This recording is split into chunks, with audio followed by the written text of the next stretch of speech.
Good morning and welcome to the Shielded Prepper. This channel is committed to information that'll expand a prepared mind. And today we are out in the community at one particular electrical substation, one of 4 that were vandalized December 25th, 2022. Christmas morning, 6 a.m. And our family was part of the recipient of this domestic terrorist attack. As you can see behind me, there's a large flatbed full of mobile electrical equipment. You see it? Massive system that's running right now. And I have a great story for us today so that it'll open your eyes and your ears to information that'll help ensure that your family is ready for what's coming. Good morning, Thomas. This is out of a publication that you will not see. This is an underground article that the mass media will never put out because of how serious it truly is. How serious it truly is. This is out of powergrid.com. How many of you subscribe to that publication? And I apologize if it's loud. We're right next to a busy road, and as you can see, these substations, 55,000 of these, just like this one around the United States, are completely exposed, and oftentimes they're on corners of very busy highways. Totally exposed. Can you see this from right here? I'm standing outside of the fence. There's a sign that says no parking anytime, wear a hard hat. Qualified personnel only, we'll tow you if we're here. It's kind of like going into a restaurant that says no shirts, no service, we only take cash, we have the right to refuse anybody, no smoking. You know, it's ridiculous. This is gonna deter somebody serious?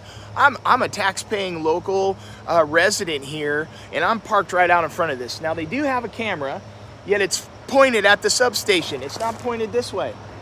It's looking at the station like somebody's going to be on the inside. If they're going to vandalize this system, it will not be from where they're looking. It's going to be from out here. In fact, and that's how it was done. Hit the like button, y'all. This is going to be really important to push this out, and if this has happened in your local area, I desire to know. Email me, shieldedprepper.com. Let's get into this article. It's all around cybersecurity. Now, there's many different layers that could cripple our domestic infrastructure, and it is a very sensitive system, very sensitive system. In fact, there have been analysts and folks that study these power grids that say that if 9 specific substations were to be attacked and some of their critical infrastructure to be poked, however they poke them, it could shut the entire country down. This is a mobile system. They haven't replaced those components since Christmas. It's been 7 months coming up. 7 months, and we're gonna be following how long this is gonna take, and we're just in one small section of one county in Washington state. That's it. Utility cyber threats on the rise, and experts say do not forget the basics. And this is written for professionals that are inside of the cybersecurity world, as well as in that manage power companies. This is public information that they produce. So this isn't something they're gonna tell you, this is something they're telling them. Because if there's 55,000 substations and all these poles and transformers and all these, if there's hundreds and hundreds of thousands, if not millions of people that manage our critical infrastructures, and one of them being our electrical grid. There is an increase in threat actors targeting critical infrastructure domestically. There is an enhanced security, there's an enhanced sensitivity that threat actors are probing our infrastructure right now. They're probing it, they're watching it. They talk about malware later on in this, and there's several different ways that they're probing it. Some of them, and we're gonna talk about it, did what they did Christmas morning, and they used a firearm, a simple firearm, to knock out one of these components. And they take months and months and months to produce these. This is an important thing for us to understand, and we're gonna get to at the end why this is necessary for us to be able to generate our own freaking power at home. And you better be supplied for it, because who knows what the future is gonna entail. Truth be told. Since 2021, the U.S. Department of Energy's annual summary of electric disturbance events shows an uptick in cyber activity. So this is one sector. Domestic terrorism on our infrastructure is another. Yet this is cyber, and cyber is way easier. And cyber events for 2023 may equal or surpass 2022. In June, the Cybersecurity and Infrastructure Security Agencies issued 14 advisories each day just in the month of June. 14 a day. Isn't that interesting? Why are they poking at it? Because it's what makes America great is our electricity. And electricity, it's more important than water. Because without electricity, we have no water. We have no water. If you've got a pond in your backyard, well, great.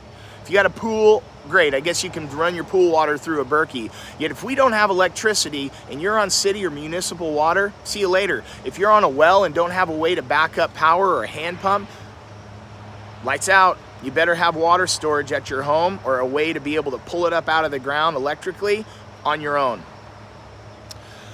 They refer to this particular malware that's expanding rapidly, and this is not just in the United States, it's been all over the world, and they reference the Ukraine. And this malware, it's called the Indestroyer, and it's affecting our power grids, and they're finding ways to get in. And there's some really sophisticated protective components with electricity or the way that we generate it and the way it's substation, yet it's all of the other little loopholes that this particular malware knows how to get in.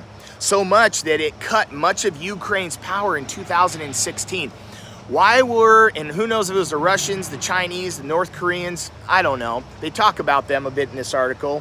Yet it cut much of Ukraine's power grid, and they're testing it. Because if they can affect Ukraine's power grid and they can penetrate through all their security, they can do it here. And they're doing it here right now. Indestroyer 2, this other malware, also impacts systems of Ukraine's power grid currently. So although they may be disrupting power through hydroelectric or through nuclear, malware is easier, it's quieter, it's more efficient, and it's autonomous. And the artificial intelligence connected to this malware finds loopholes. It finds loopholes. Utility company cybersecurity managers say it's less likely for hackers to tap overly technical means to breach networks and steal data. Rather, crimes of opportunity are far more common. Crimes of opportunity. They have something, they have vendetta, they want to take something out. They don't have to go through these advanced technical components. They can go right up to this corner lot and be able to do that. Right here. Finding the obvious vulnerability. So if you're a thief, you look for the easiest targets. You don't look to the most difficult targets. So this is why our home security is so important. It's very important to ensure that we have great locks on our properties and things in our windows and gates or long screws in our doors that people can't come in, or having effective ways to protect them with other means, sending freedom seeds out. Having these are going to be really important because thieves don't look for difficult targets. They prey on the simple. So they're saying right here that crimes of opportunity are far more common than malware breaches because they're looking for these in our network.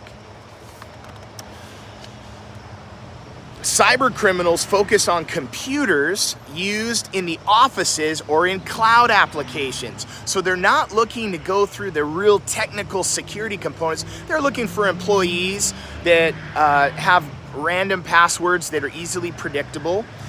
They're definitely looking for easier ways to get into the network, not through traditional means. And the sophistication of the malware is increasing so much that the U.S. is having to train millions of people. And we'll talk about that at the end of this article on who might be a great candidate for this industry. And it's only going to grow. It will not decrease. It will only increase.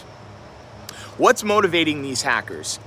With hackers, their purpose is purely financial, and much of it is not coming domestically, it's coming internationally, and they'll charge you to get your passwords back. They're looking to get in, and they say, hey, if you want your password back, you want it free, this is how much it's going to cost. $50, $1 million, $10 million, and they're going to get it. Because if it shuts down, it's an absolute emergency. And we know for many of us that know family or friends that have medical devices that sustain life, or our hospitals that only have so much backup power remaining, we understand this.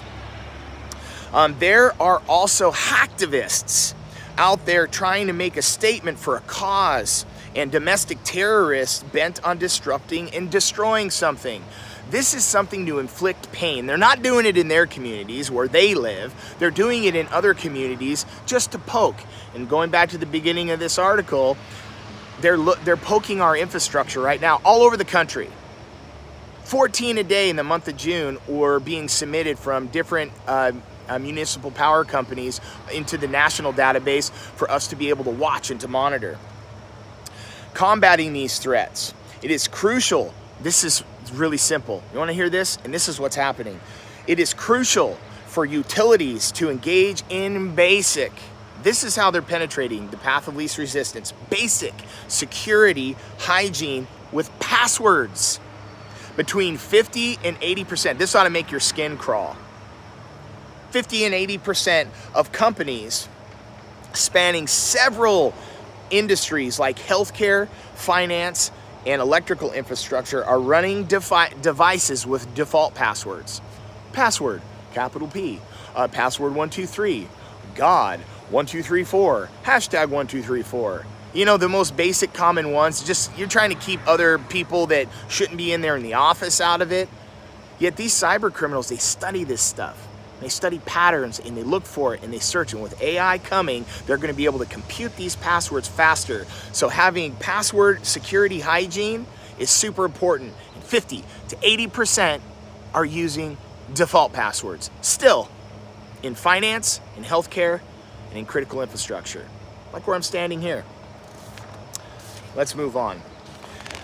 All this to say, I'm going to circle out to the end now. I think we get the picture. If you live next to these, there's 55,000 of them in the United States, and they're highly exposed. Yet they are in process of recruiting, coaching, training up to 1 million cybersecurity professionals, providing certificates such as the CISSIP, and they're offering training for up to 1 million people. If you desire to get into cybersecurity, this is an opportunity for you possibly to even switch careers. It might be something that you can do at home, yet there is a massive workforce gap in cybersecurity right now. And if you have an affinity towards technology, I don't. This is about the extent of my desire for technology. Yet if you have an affinity for it, let's be thinking about that. And I'll post this in the description after we get done with the live here. Yet listen to this, because all of us are going to know someone who could potentially offer an opportunity that may be affected with what we would consider a learning disability, yet here would be a massive asset. You have to look creatively for new candidates in cybersecurity, identifying skills people have that would make them good SOC analysts for finding anomalies. They're looking for these little clues, and it's difficult to find these little clues, and you have to have a trained eye. And there's one group of our population that has expanded over the last generation that has an affinity and has an eye to be able to catch these anomalies. People with autism are some of the best SOC analysts. Their ability to recognize patterns and their keen sense of detail make them especially well suited for such a role. If you know friends or family in your circle that suffer from autism, yet they have a high capacity of function and they have a great affinity for detail and specific components, especially in patterns or numbers. We have one at our church. He's 6 years old. I mean, the most brilliant young man. Last night he was all bouncing off the wall. We're at Vacation Bible School. There's 100 kids, 150 kids there, and it's hard to keep him wrangled. Yet I pulled out my phone and I started doing math questions with him, and it was the most cool thing to watch. This young man, he's South African, he has this cute little accent, and I'm asking him really tricky questions, and he is nailing it because he has an affinity for detail and for numbers. So if you know somebody in your extended family or in your network that knows about this, send them this article I'll have in the description once I get back to the house.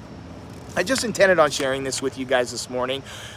If you don't have the ability to generate your own power that'll produce water, that will produce heat, that you can cook with, that you can charge your devices, and you can sustain life and keep your refrigerator plugged in.